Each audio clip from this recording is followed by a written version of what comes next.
Bonjour à tous, bienvenue sur Ma Tribu Bien-être. Je suis Karine Letondeux, professeure et entrepreneur.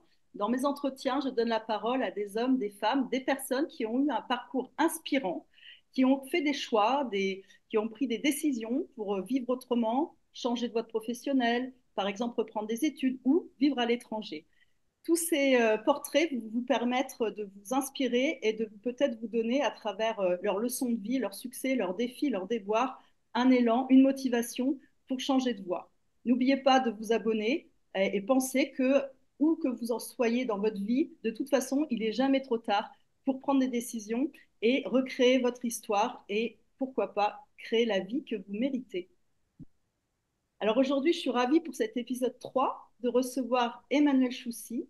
Bienvenue Emmanuel dans ma tribu Merci bien-être. Karine. Merci pour ton invitation. On s'est rencontrés grâce à Esprit d'Ovalie, la marque que je développe avec mon conjoint Marc en e-commerce et également voilà, sur le territoire normand dans les clubs de rugby aux alentours. Alors on s'est rencontrés en plus par les réseaux sociaux, toujours intéressant de voir les belles rencontres qu'on peut faire. Je suis venue à ta rencontre puisque tu es toi impliqué, ou en tout cas en ce moment, ton actualité, c'est d'aider hein, le rugby sur un aspect, on va dire, lié à la santé. Donc tu vas nous en parler. Peu de gens connaissent la notion de rugby santé, puisque c'est deux notions voilà, qui peuvent même être antinomiques dans la tête des gens. Pour le tout à chacun, le rugby est un sport de combat, d'attaque, ou plus ou moins avec une certaine notion de, voilà, de violence ou Mhm. de conflit. Et justement, toi, tu participes à un projet qui n'est pas du tout de cet ordre-là. Est-ce que tu peux commencer par là et puis on apprendra plus à te connaître. Eh ben alors oui, moi je viens de produire un projet qui est sorti pour la Coupe du Monde suite à ma rencontre avec les Rubies. Alors en fait ça remonte à il y a 3 4 ans quand j'ai sorti mon premier livre. Je collaborais avec la Ligue contre le cancer et dans ce cadre les Rubies sont venus vers moi et j'ai appris effectivement qu'il existait une activité rugby santé en France qui s'est bien développée ces 3 4 dernières années. Alors évidemment c'est un rugby adapté sans plaquage et sans mêlée, qui s'adresse à des gens qui ont certaines pathologies. Bon, là, en l'occurrence, les rubis s'adressent à des femmes et des hommes, d'ailleurs, on croit souvent que c'est exclusivement féminin, mais à tort, qui sont en traitement contre un cancer ou après le traitement. Et pourquoi? Parce qu'aujourd'hui, il est prouvé que pratiquer une activité physique quand on est malade, déjà enfin, fait diminuer les chances de rechute, ça t'évite d'être isolé. Quand tu es en traitement, t'es pas bien, tu restes à la maison, mais là, tu sais que tu peux rejoindre des copains qui savent exactement ce que tu traverses. Et puis, comment dire, l'activité physique fait doper certaines hormones du bien-être. Et voilà, ça participe à la santé de plein de façons différentes. Et d'ailleurs, la nouvelle présidente des Rubis Toulouse, donc les Rubis sont nés à Toulouse, mais c'est parti en national courant 2023. Mais celle qui a pris la direction de la présidence, hein, la présidente plutôt, des Rubis Toulouse est un jeune médecin, une jeune médecin qui vient de faire sa thèse sur les bénéfices du sport santé. Donc, on sait maintenant que c'est scientifiquement prouvé. Très intéressant, sachant que les Rubies est une association qui se développe sur tout le territoire français. Donc, si vous nous écoutez et que vous avez un club de rugby à côté de chez vous, renseignez-vous puisque c'est une structure qui s'est dupliquée. Oui, et qui est duplicable. En 2023, je suis très, très fière d'avoir participé à l'ouverture des Rubis Pau en connectant un ancien joueur de Pau qui va figurer dans mon prochain livre et la présidente à l'époque des Rubis Toulouse qui est devenue, qui a pris la tête de la fondatrice d'ailleurs, Stéphanie Moton, qui a pris la tête des Rubis France. Donc en fait, excuse-moi, si des clubs souhaitent ouvrir comment dire, antenne des Rubis localement, ils peuvent le faire. En se rapprochant, j'imagine, de l'association sur Internet, sur Oui, oui, Instagram. exactement. En contactant, ouais. Parfait. Alors, ce qui est intéressant dans ce projet, c'est que toi, tu as mené la rédaction d'un ouvrage. Tu es de formation autrice et photographe. Donc, tu as mis tes Même pas. talents, tu as mis ton talent pour rédiger ou en tout cas préparer des reportages avec une équipe de choc. Et est-ce que tu peux raconter ce qu'on trouve dans le livre Femmes de rugby, en fait, euh, un exemple concret de ton travail pendant l'année précédente, là, avant la Coupe du Monde? Alors, moi, j'ai un parcours complètement atypique. je suis au départ ni autrice ni photographe. J'ai étudié les lettres modernes et j'ai fait un bac+5 dans la communication. Alors certes, avec une option dans l'audiovisuel, par rapport au droit surtout. Mais tout ce que j'ai fait dans ce bouquin, ce sont des choses que j'ai apprises à côté de mes études. Et c'est ce que je dis aux jeunes quand j'interviens dans les lycées, etc. Il n'y a jamais qu'une seule façon de faire votre métier. N'écoutez jamais les gens qui vont vous enfermer dans des cases dès le départ, parce que je suis la preuve vivante qu'on peut faire tout ça. Alors tout ça, c'est un projet audiovisuel. Voilà. Ce n'est pas qu'un livre. C'est un livre dans lequel on retrouve 42 duos qu'on a pris en photo et qu'on a filmé. Et c'est en flashant le QR code sur chaque page qu'on a accès aux entretiens vidéo. C'est vraiment un projet audiovisuel, c'est-à-dire que même si je suis, comment dire, au centre, comme un peu le système solaire, tu vois, il y a le soleil au centre et autour de moi, il y a toute une équipe de prestataires techniques qui a gravité pour permettre la réalisation des interviews et des photos. Voilà, donc pour faire court, Femmes du rugby, c'est 42 duos rugbystiques. On passe par le prisme du rugby en demandant à un joueur ou une joueuse, très important, de nous présenter une femme inspirante qui a été particulière dans leur vie ou qui mène un combat singulier, qui a un parcours atypique, qui méritait un coup de lumière. Voilà.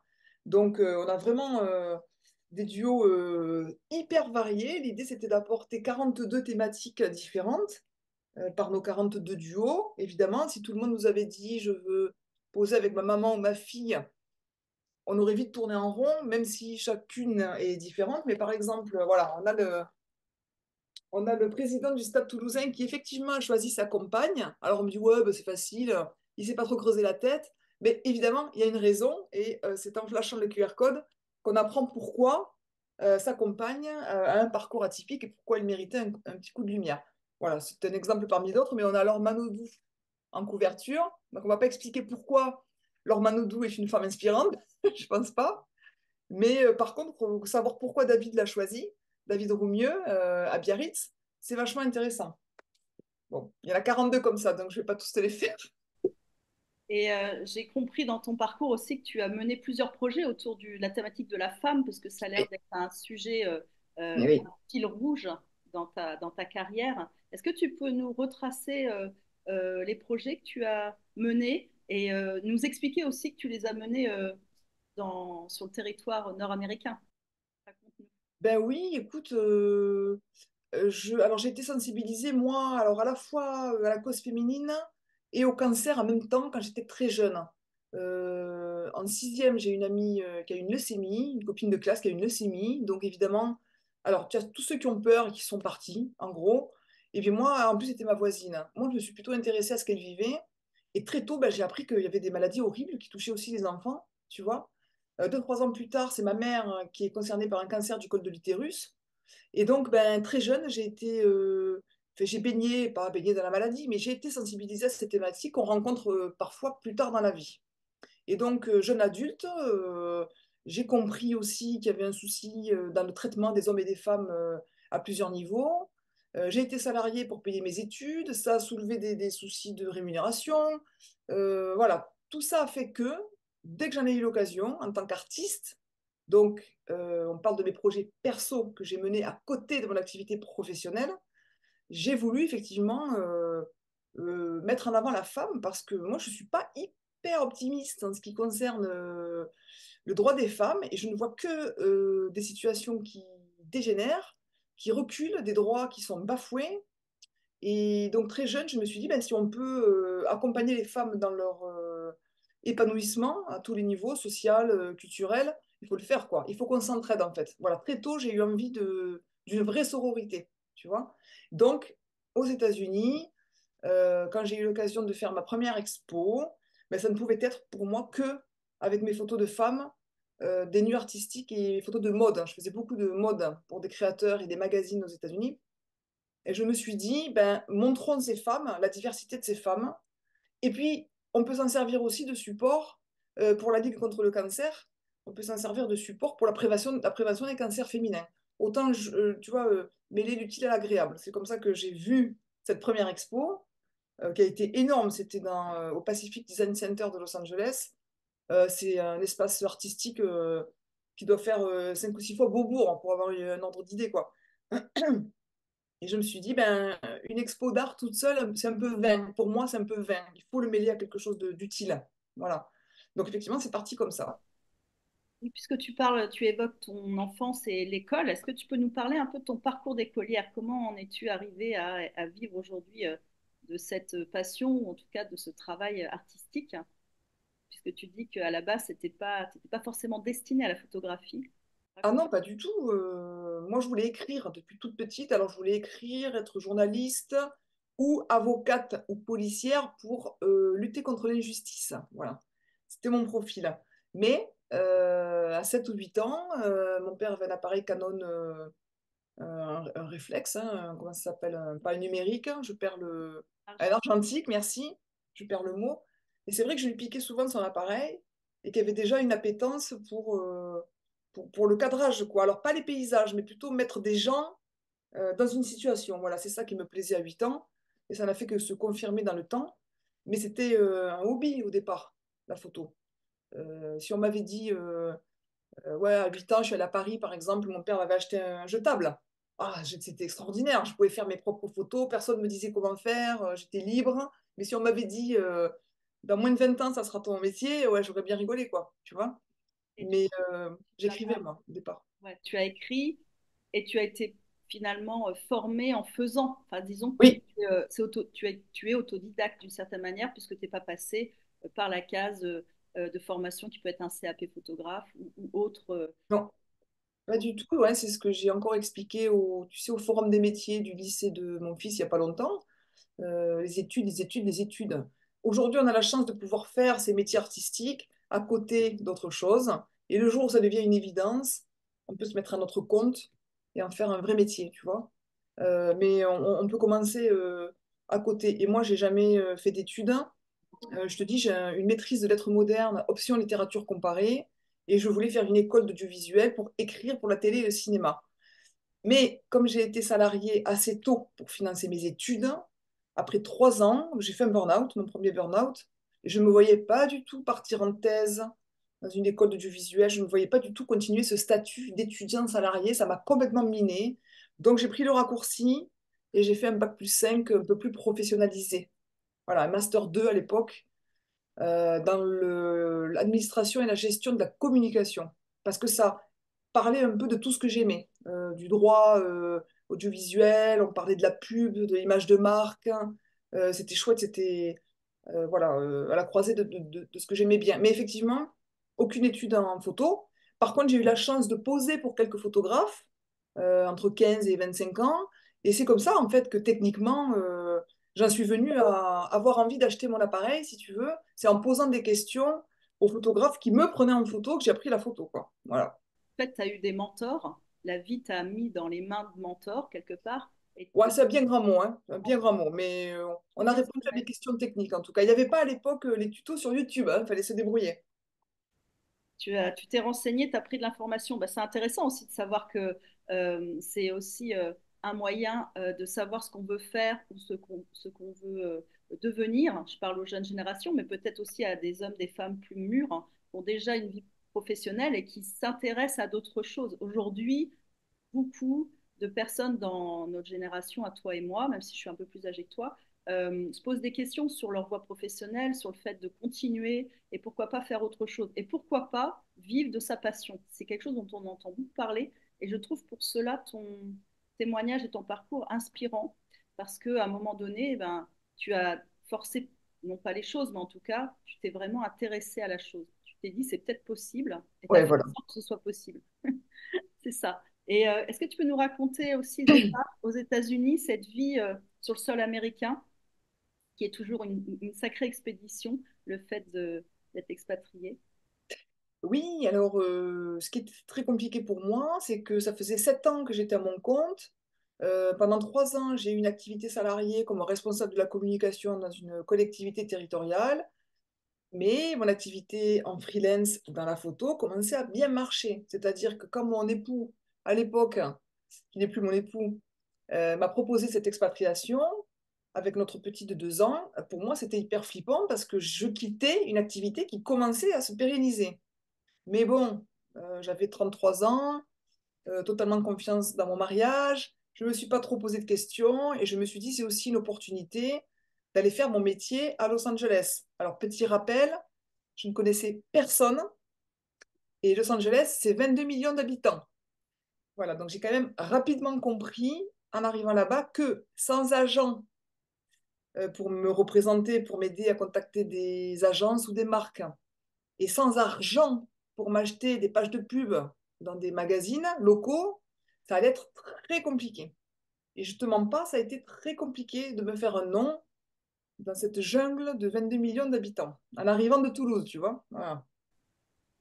Alors, Compliqué. comment ça se fait? Est-ce que tu peux nous donner deux, trois, comment dire, ouais, deux, trois éléments qui t'ont aidé? Parce que si tu as des personnes qui nous écoutent et qui ont envie de ce parcours ou qui sont en train de vivre ce parcours-là, Mm. de l'expatriation, pas forcément aux États-Unis, mais qu'est-ce que tu donnerais comme conseil? Qu'est-ce que tu partagerais? Bon, pour les États-Unis, c'est très compliqué au niveau administratif. C'est un autre sujet, mais quand même, j'avais la chance d'être rattachée au visa de mon mari à l'époque qui m'a permis de travailler. Mais j'avais des copines dont le visa du conjoint ne leur permettait pas de travailler légalement. Donc, il y a tout l'aspect administratif à bien ficeler avant de partir. Et puis, une fois qu'on est sur place, moi, j'ai pas eu le choix que de me refaire un nom, en fait, hein. Il faut arriver avec aucun ego et repartir à zéro, quelle que soit ta situation. Tu repars à zéro. Tu es une inconnue et par exemple, j'ai rencontré pas mal alors d'artistes, mais des coiffeurs par exemple, des maquilleurs qui sont arrivés en attendant qu'on les contacte. Mais personne ne sait qui tu es. Je veux dire, à part Tony Parker et Jean Dujardin, il faut vraiment repartir à zéro et travailler. Alors moi, j'aime pas trop la formule, mais j'ai travaillé bénévolement pendant presque un an. J'ai sollicité des collaborations dans le milieu français au tout départ pour me raccrocher quand même à ma langue maternelle. Et après, j'ai décollé du milieu des Français pour aller proposer des collaborations à des Américains en photo de mode, etc. J'ai réuni, moi, des équipes de maquilleurs, de mannequins, de créateurs euh, pour que mon nom circule, en fait. Pendant un an, j'ai travaillé sans gagner d'argent, juste pour que mon nom circule, pour communiquer sur Facebook. Les réseaux sociaux, c'était comment dire, un gros allié, et c'est toujours un gros allié quoi que tu fasses d'ailleurs, mais surtout quand tu recommences à zéro. Et puis au bout d'un moment, ça a payé, puisque le premier à m'avoir téléphoné, c'était le fondateur d'une agence de presse francophone basée à Los Angeles, c'est-à-dire que lui réalisait des reportages journalistiques hein, sur des sujets, pas des petits trucs, hein, des vrais reportages de plusieurs pages, sur des sujets que la presse francophone lui achetait. Et un jour, il m'a appelé, il m'a dit, j'ai des photographes un peu partout aux USA, chacun sa spécialité, et puis surtout, ils sont localisés dans les grandes villes. Est-ce que tu veux qu'on se teste pour voir si une collaboration sera possible sur le long terme? J'ai dit oui, bien sûr, très bonne idée. Et puis 2 jours après, il me rappelle, il me dit, bon, ben voilà, on va pouvoir se tester. J'interviewe Oliver Stone dans 3 jours. Oliver Stone de Oliver Stone? Le fameux? Voilà, voilà. Alors attends, je réfléchis, est-ce que je vais venir shooter Oliver Stone? Ça a commencé comme ça. Voilà, grâce à Guillaume Serina, bah, j'ai shooté Oliver Stone. Et ces quelques portraits d'Oliver Stone m'ont ouvert les portes des agences photo parisiennes.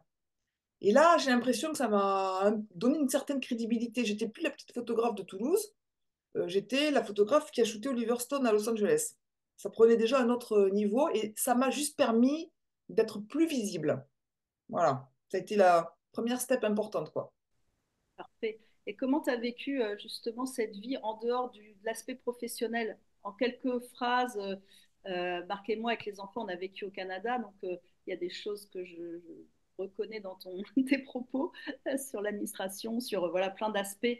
Mais comment la Française que tu es s'est sentie sur sol américain à Los Angeles? Tu n'étais attendue par personne. Exactement, j'étais attendue par personne. Les premières semaines ont été hyper reposantes. C'est très bizarre à dire, mais comme tu as 9 heures de décalage avec la France, ben, je ne pouvais pas appeler mes copines. Quand j'étais réveillée, elles dormaient et inversement. Et les premières semaines, tu te dis, waouh, c'est calme. Tu vois, le gamin, bon, il était un peu avec moi au début, mon fils. Après, on l'a mis à l'école. Les premières semaines te permettent de faire la transition avec une vie J'ai toujours été un peu sollicitée et très entourée. Et ça fait du bien, en fait, de se retrouver dans cette espèce de vide. Voilà. Après, bah, tu connais, j'imagine, voilà, l'environnement anglophone, il faut quand même se faire à la langue. Même si j'ai étudié l'anglais jusqu'en licence de lettres, tu arrives là, tu comprends rien du tout, tu dis OK. Il va y avoir un petit souci entre l'anglais qu'on m'a appris et l'anglais que j'entends là parce que je ne comprends rien. Donc il faut quand même franchir cette peur d'aller faire les courses et de ne pas comprendre ce qu'on te dit. Des petits trucs au quotidien, tu vois, compliqués. Il faut te rebâtir évidemment un réseau d'amis, de connaissances au début. Puis des fois, tu te trompes. C'est un peu étrange, tu repars un peu à zéro. Tu sais que tu es là pour au moins 5 ans. C'est long, hein? C'est long, donc il faut un peu reprendre à zéro. En revanche, ce qui m'a beaucoup aidé moi, ben, c'est ma photo. C'est-à-dire que très vite, j'ai eu envie d'amener des mannequins dans des paysages que je ne connaissais pas et que souvent elles ne connaissaient pas elles-mêmes. Donc je partais avec ma petite équipe franco-américaine de maquilleurs, de stylistes, de créateurs, de mannequins, faire du phototourisme, comme je disais. Et on partait un peu à l'aventure. Je repérais des endroits avant, tu vois, à 1 heure, 2 heures de Los Angeles. J'embarquais tout le monde pour la journée. Et je me disais, c'est extraordinaire, je vais faire ce que j'aime. Je vais mettre en scène des belles robes avec des belles nanas dans des lieux que personne ne connaît, en fait. Et ça, c'était vraiment, vraiment super. Et c'est comme ça que tu commences à faire tes premières connaissances et voilà, à être invité à droite à gauche et à tisser des liens, quoi. Alors, on a en commun, hein, je pense que c'est un peu le propre de toute personne qui va vivre sur le sol étranger, de se rapprocher de notre communauté. Euh, je pense que tu l'as fait, tu nous le dis d'ailleurs, hein, d'aller chercher de l'énergie, de la compréhension, de l'entraide Mm. avec la communauté française, qui est quand même très présente sur le sol Mm. américain. Et qu'est-ce que tu retiens aussi de cette vie à côté avec les Américains, on va dire, avec la communauté de Los Angeles, parce que c'est pas l'Amérique en général, hein, c'est quand même Mm. aussi une ville particulière. Qu'est-ce que ça t'a apporté aujourd'hui, par exemple? Ça fait de Ben, retour. le gros avantage de Los Angeles, c'est que c'est très cosmopolite. Ces grandes villes, elles sont hyper cosmopolites. Donc, en fait, des amis américano-américains, j'en avais pas tant que ça. Et ne serait-ce qu'à l'école, l'école francophone, donc mon fils allait au lycée français, au départ dans une petite école française, ensuite au lycée français, c'était que des enfants métissés, des franco-arméniens, des franco-latinos, américains, des français. Mais tu vois, c'était super parce que ça m'a ouvert à plein de nationalités, de cultures différentes. Quand mon fils allait passer la journée chez son copain arménien, il me racontait pas les mêmes choses le soir que quand il allait passer la journée chez son copain américain, quoi. Et donc ça, c'est chouette, c'est une richesse en fait. Carrément. Et après, qu'est-ce que j'en ai retenu? Ben, les échanges, quoi. Les échanges dans ma rue. Alors, j'habitais dans un quartier juif, donc dans ma rue, pareil, beaucoup de diversité, des noirs, des blancs, des juifs, des pas juifs. Et c'est génial parce que quand ils passaient devant chez moi et qu'ils voyaient des voitures de mes copains, ben, ils s'arrêtaient, ils s'arrêtaient pour passer 10 minutes et rencontrer mes amis français. Enfin, c'était chouette, quoi. C'est génial. Et comment as-tu vécu le retour, hein, justement en France, euh, après cette vie, on va dire, colorée, métissée, bah, très différente de ta vie à Toulouse? Comment tu vis ce retour depuis que tu es rentrée? Bon, alors le retour a été très compliqué. Je pense qu'il faudrait vraiment que les autorités en France, enfin les autorités ou le gouvernement, fassent quelque chose pour le retour à la maison des expatriés. Et je parle surtout de ceux qui ne reviennent pas dans le cadre de leur boulot. Moi, indépendante, fraîchement divorcée, j'ai vécu 1 an de catastrophes, d'enchaînement de catastrophes qui m'ont complètement miné le moral. Voilà, je suis désolée, hein, c'est pas très positif, Oui, mais je suis dans un cas très particulier. Et donc, quand tu reviens chez toi et qu'on te dit, ah ben oui, mais vous n'avez pas de fiche d'impôt française là depuis 6 ans. Ah oui, forcément, j'habitais pas ici. Mais oui, vous n'avez pas de patron. Et non, je suis à mon compte. Oui, mais donc vous n'avez pas de CDI. Non, je suis à mon compte. Tout était compliqué. C'est-à-dire qu'il y a des logements auxquels je n'ai même pas eu accès pour les visiter quand j'ai cherché à me loger. Tu vois? Ça en était à ce point. Bon, alors, les 3, 4 premiers mois sont très difficiles à accuser. Je t'épargne la Sécu qui a perdu mon dossier de demande de carte vitale. Voilà, donc tous les frais à avancer pour mon fils et moi. Bon, l'administratif français, quoi. Et ouais, heureusement, j'ai eu la chance de tomber sur une agence qui m'a loué mon bien, parce que quand je suis rentrée des États-Unis, nous avions avec mon ex-mari une petite maison qui était occupée, qu'il fallait vendre. Bon, donc moi je louais, mais heureusement, qu'une agence m'a fait confiance. Il a fallu que je prouve quand même que j'avais 3 sous de côté parce que voilà, sans aucune garantie, je pense que aujourd'hui, 6 ans plus tard, j'habiterai encore chez une copine, quoi. Très, très compliqué. Je pense qu'il faut travailler pour réintégrer les Français quand ils reviennent en France. Il y a vraiment un souci là-dessus, quoi. Surtout, encore une fois, les indépendants, les travailleurs non salariés et les mamans solo qui sont encore victimes Ouais. d'injustice. J'allais te dire, c'est surtout, je pense aussi, ce fameux comment dire, statut d'indépendant qui est compliqué, alors qu'aux États-Unis, c'est tellement naturel, ou au Canada, pareil, on ne va pas t'embêter si que tu sois indépendant, fonctionnaire, on va dire, pour l'État. Mais c'est vrai que chez nous, il y a quand même encore ce regard comment dire, suspicieux, ce Mm. manque de, comme tu dis, de confiance, et donc ça peut être très compliqué. Donc je vois bien par où tu as pu en passer, et je pense que la force, ça reste quand même, comme tu le dis, les amis, peut-être la famille, le réseau, avoir des points d'ancrage pour revenir et se stabiliser, retrouver un équilibre. Oui, tout à fait. Là, je pense très spontanément à ma cousine. J'ai une cousine de qui je suis très proche, qui m'a prêté sa maison pendant un temps, parce qu'il a fallu, en arrivant, que je sous-loue un petit appart à une étudiante qui avait un chat qui m'empêchait de dormir. Mon fils n'avait pas sa chambre. Enfin, franchement, les 3 premiers mois, ouais, c'était très, très dur, quoi, hein. Merci ma cousine et ma petite sœur et ma meilleure amie qui ont été là moralement, parce que pas facile. Une fois que tu as trouvé ton logement, tu peux souffler. Alors, c'est pas fini, hein, parce qu'à ton compte, il faut que tu recrées une clientèle. Parce que pendant 6 ans, voilà, tes clients ne t'ont pas attendu. Donc c'est pareil, c'est de nouveau un retour à la case départ. À 40 ans tout pile, ouais, c'est quand même costaud nerveusement et émotionnellement. Tu passes vraiment par des étapes hyper dynamisantes quand tu arrives à faire un ou deux rendez-vous qui portent leurs fruits, puis tu rentres chez toi, il se passe plus rien pendant des semaines. Enfin, ouais, c'est très compliqué. Mais tu as raison, les points d'ancrage sont importants et puis le tempérament. Moi, je suis quand même quelqu'un de sociable qui va vers les gens, heureusement, parce que je ne sais pas comment feraient ou comment font les gens timides, ces gens qui arrivent aux États-Unis en se disant, de toute façon, moi je suis connu, hein, je suis coiffeur à Marseille, je suis connu, et qui repartent en France 3 mois plus tard, ils doivent avoir la même démarche quand ils reviennent, quoi. Tu vois? Faire attention à ça. Je pense qu'on repart jamais de zéro vraiment parce qu'on a un CV, parce qu'on a vécu, parce qu'on s'est enrichi de choses. Par contre, ça donne l'impression, les autres te regardent comme quelqu'un qui démarre de zéro, enfin qui débarque quoi. C'est ça qui est Alors, plus simple. ouais, le CV, je veux bien, mais comment tu le valorises ça? Parce que moi, il y a des gens qui m'ont contacté quand je suis rentrée et que j'ai démarché sur LinkedIn, ou tu vois, on me disait, oh là là, vu votre CV, vous êtes hors de prix pour moi. Mais on n'en a même pas parlé. Donc, les gens ont des a priori, en fait. Tu rentres des États-Unis, tu te la pètes, voilà. Quoi que t'aies fait, tu te la pètes. Oui, alors on a vu Johnny sur mon site internet, ouh là là! On a vu un petit reportage dans les locaux de la NASA, ouh là là! Voilà, et les Toulousains se sont dit, non, on va appeler d'autres photographes sans même discuter. Ouais, je Il a comprends. fallu vraiment casser des barrières, quoi. Est-ce que tu peux nous parler de l'anecdote, même si ce n'en est pas une, mais comment tu as été amenée à photographier Johnny Hallyday? Je sais que tu as travaillé avec sa petite fille, Oui, Lionel ouais. Messi. Tu as fait un très beau projet, voilà, Woman, toujours Ouais. la lutte contre le cancer. Comment tu as été amenée justement à côtoyer? Alors attention, hein, j'ai pas côtoyé, j'ai côtoyé le temps de quelques séances photo. Celle que je connais un peu mieux, c'est Sylvie Vartan. Ben, en fait, je te parlais de ma toute première expo à Los Angeles, et j'ai un ami qui est l'agent de Sylvie Vartan aux États-Unis, qui m'a dit, je vais essayer de la faire venir. Sylvie, tu fais quand même un super beau boulot, faudrait qu'elle voie ça, etc. Bon, Sylvie n'a pas pu se déplacer, mais il m'a amené Ilona à la place, donc la fille de David et d'Estelle, le Fébure. Et Ilona qui a rigolé parce que dans l'expo, elle me dit, oh, mais il y a Jade, c'est mon ancienne babysitter. Et elle parlait de Jade Leboeuf, la fille de Franck Leboeuf. Voilà.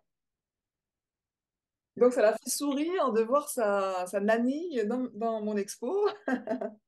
Et c'est tout, elle a découvert mon travail, elle est venue sur le red carpet, ce qui nous a permis de, quelques mois plus tard, faire une énorme séance photo dans les rues de Los Angeles. On est parti sur des spots que j'avais repérés, etc. On a fait, je sais pas, on a dû shooter 8 ou 10 tenues différentes. Et on a fait la couverture de gala avec cette séance photo. Voilà, et en passant par Ilona, j'ai ensuite photographié Sylvie Vartan, parce qu'une fois que tu es en confiance, enfin en tout cas que eux sont en confiance avec toi, c'est un peu plus facile d'avoir accès à la famille, j'ai envie de dire, voilà. Et Johnny, je l'ai croisé lors d'un événement francophone récurrent sur le cinéma. C'était en 2015 la première fois, en 2016 la seconde fois. Et il voyait qui j'étais par la couverture de gala avec Ilona, quoi. Voilà. Et puis on avait nos enfants. Alors attends, c'est Laetitia et Johnny. Il y avait leur fille au lycée français. Ou elle est mon fils. Voilà. Ça aide un peu à recouper, quoi. Bien sûr, c'est rassurant pour tout le monde, en tout cas de leur côté, comme tu le dis. Qu'est-ce que tu donnerais qu'est-ce que tu délivrerais comme message à des jeunes femmes, des jeunes hommes qui ont envie de vivre de leur passion? Parce que j'entends que tu as beaucoup, à chaque fois, cherché à créer du réseau, ou en tout cas à faire fonctionner les réseaux. Qu'est-ce que tu donnerais comme message simple pour des personnes qui partent de rien en France, ou parce qu'ils se retrouvent expatriés, ou parce qu'ils ont envie de vivre dans un pays et de se mettre à travailler dans un nouveau pays? Qu'est-ce que tu dirais, toi? Je dirais ce que tu viens de rappeler, le réseau, pour moi, c'est fondamental. Et alors, quel que soit le réseau, parce qu'au départ, quand tu ne connais pas les gens, tu peux te tromper. Quand je suis arrivée, j'ai rencontré des maquilleuses qui n'étaient pas du tout des maquilleuses, des stylistes qui n'étaient pas du tout des stylistes. Voilà, mais c'est normal, tu connais pas les gens, donc tu te trompes. Après, tu arrives à reconnaître un peu ceux qui s'inventent leur vie et ceux qui sont vraiment professionnels. Mais c'est compliqué pour les tempéraments timides. Vraiment, je pense que la personne qui ne sait pas aller vers les autres aura du mal. Voilà, faut pas attendre que les gens viennent, je pense pas, parce qu'en plus tu es dans la passivité, tu es déçu quand il se passe rien, alors que si toi tu prends les commandes, bah, tu peux, voilà, comment dire, tu peux franchir un peu tes propres limites, demander à boire des cafés. Peut-être, je me rappelle, mais c'est fou, je sais même pas si je le ferai aujourd'hui, mais je suis arrivée, j'ai rencontré un jeune homme qui était batteur dans un groupe de rock, j'aimais beaucoup la musique, mais j'ai demandé à le rencontrer. Je savais pas du tout si j'allais faire des photos du groupe de rock après ou pas. Mais du coup, on est devenus amis. Et lui, c'est encore quelqu'un avec qui je suis en contact, ça va faire 10 ans qu'on se connaît.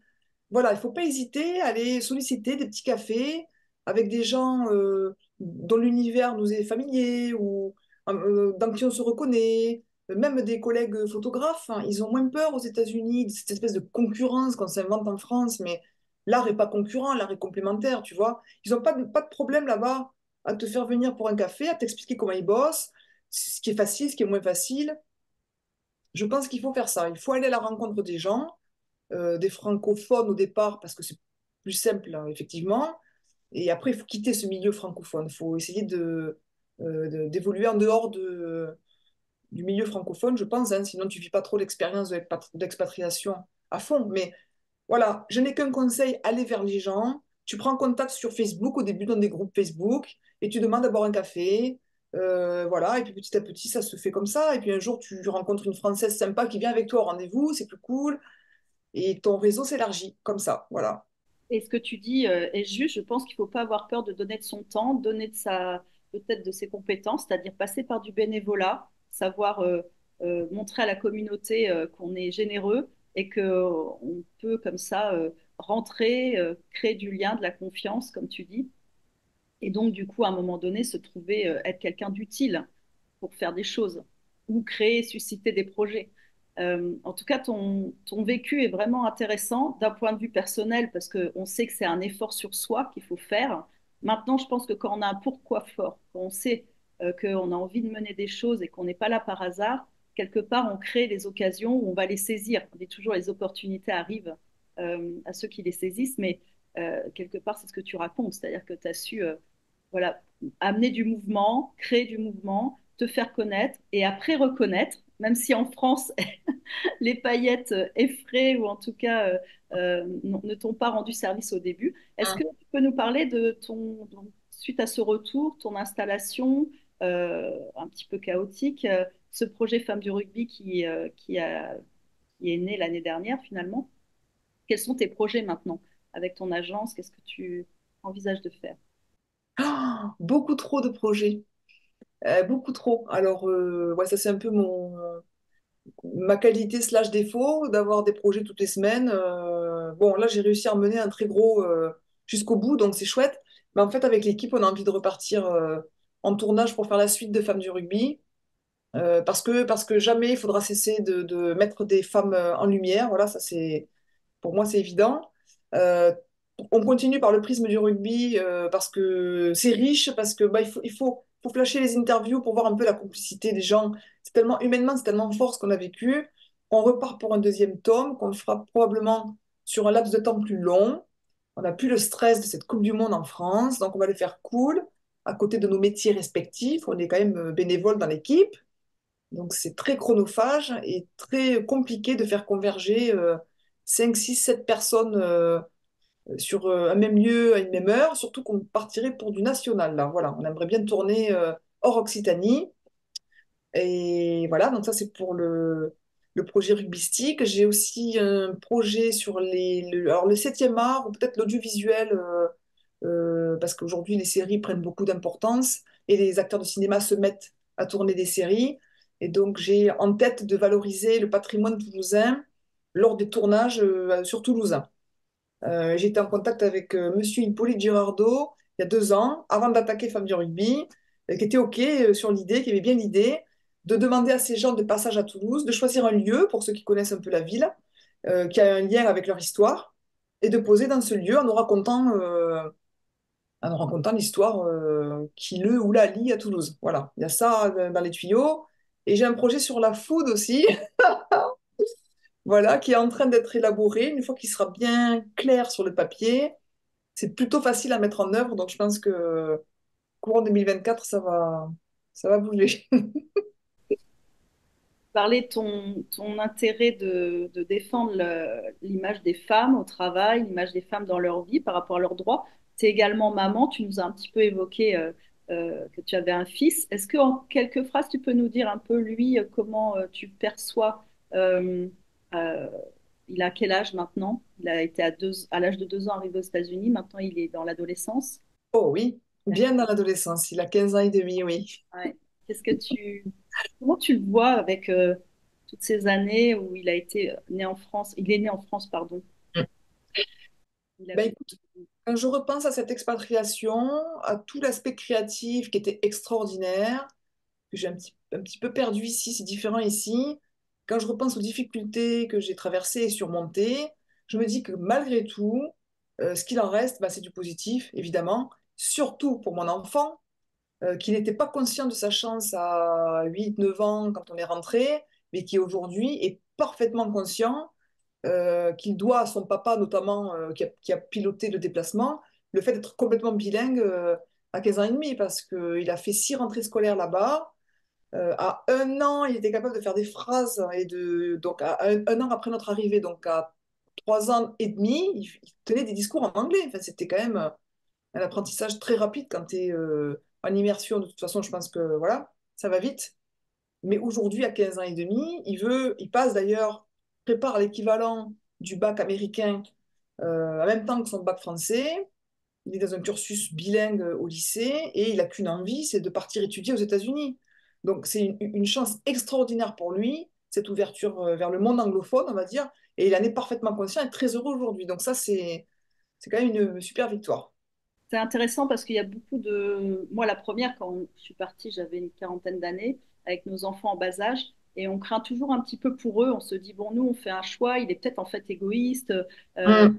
On, on prend un risque pour leur développement, leur santé. Enfin, bref, il y a plein de choses qui nous traversent l'esprit et je trouve que c'est bien ce que tu nous ramènes avec du recul parce que après, voilà, quand ils sont ados, ils ont ils ont du recul eux-mêmes. Je veux dire, ils sont capables de Oui, dire ce qui a été bon, bénéfique, les déboires, le côté positif. Et de toute façon, quand j'entends parler des parents qui ont emmené leurs jeunes enfants voyager, quel que soit le pays et le projet, il y a toujours du bon, de l'enrichissement, quelque chose de, voilà, de très positif. Donc, je pense que les parents qui nous entendent, les papas ou les mamans célibataires et qui veulent une vie avec leurs enfants, et n'ayez pas peur, j'ai envie de dire, aventurez-vous. Et en plus, c'est eux qui vont être les premiers à hyper bien s'adapter, à prendre oui. le pli et à en récupérer énormément de richesses. J'en suis convaincue. Et oui, mais tu as tout à fait raison, c'est encore une histoire de peur. On se met des peurs nous-mêmes. Et souvent, les enfants sont le prétexte pour éviter une mutation ou une expatriation. Oh là là, mais c'est... Alors, je dis pas que c'est facile, parce que c'est vrai, je me rappelle très bien des premiers mois, très compliqués pour moi à Los Angeles, et très compliqués pour mon enfant qui quittait son petit cocon de la nounou et de ses 2 autres copains. Il n'a rien compris, il comprenait pas la langue, il n'y avait plus sa grand-mère, il n'y avait plus sa nounou. C'était très, très compliqué. Mais voilà, c'est des difficultés sur lesquelles on est passé aussi. Le retour en France n'a pas été évident pour lui non plus. Vraiment, tu vois, il y avait des signes physiques de ses angoisses, hein. Il faisait du psoriasis dans les cheveux. Voilà, il y a eu quelques semaines aussi compliquées. Il parlait pas trop à l'école. Quand sa maîtresse m'a dit qu'après 2 mois, il parlait pas trop à l'école, bon, je me suis dit, soit il parle pas de mon fils, soit ouais, lui aussi a des soucis d'adaptation. Mais on a traversé ces épreuves ensemble. Le tout, c'est de les identifier, les difficultés, d'en parler, de ne pas laisser le petit s'isoler. Mais aujourd'hui, tu l'écouterais, il est tellement heureux de tout ça, bien sûr. Il faut arrêter de se limiter nous-mêmes, en fait. Ouais. Je pense que ça va être le mot de la fin de notre entretien. C'est vraiment ce que tu écris d'ailleurs. J'ai déjà lu de ta part le fait que tu aimais sortir de ta zone, c'est-à-dire que notre zone de confort, eh ben, effectivement, elle va être de plus en plus, on va dire, large, puisque si on vit et on en sort, eh ben, on va vivre des zones de Oui, bien-être, d'émerveillement, et finalement, quand on transmet ça à nos enfants, bon, on leur donne aussi des outils, des armes pour pouvoir affronter la vie quoi qu'il se passe, ils se disent, bon, finalement, tout est possible, on peut vivre ailleurs, autrement, avec d'autres civilisations, avec d'autres pères. Donc ça, c'est vraiment chouette. Et puis, ma tribu bien-être, c'est le lieu où on aime écouter justement et ces propos que tu tiens parce que c'est des conseils rassurants. On n'est pas en train de dire que waouh, la vie est belle, on s'expatrie, c'est voilà, sous le soleil, parce qu'on a aujourd'hui les réseaux sociaux qui donnent des images de Bali, de Dubaï, d'endroits magiques. Mais la réalité est la même, que ce soit n'importe où sur la planète.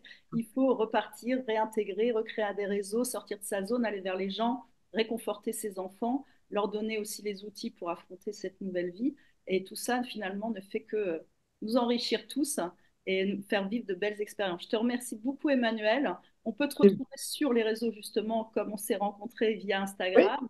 Vous pouvez retrouver Femmes du Rugby sur la boutique Esprit d'Ovalie, puisqu'on a mis en place une ligne de vêtements, on va dire de t-shirts et de sweats à l'effigie de Femmes du Rugby. Et on remercie ton ami designer, Guylaine, ouais, ouais. Guylaine, qui nous a fait ce magnifique design avec l'image à l'effigie de la femme et du ballon de rugby.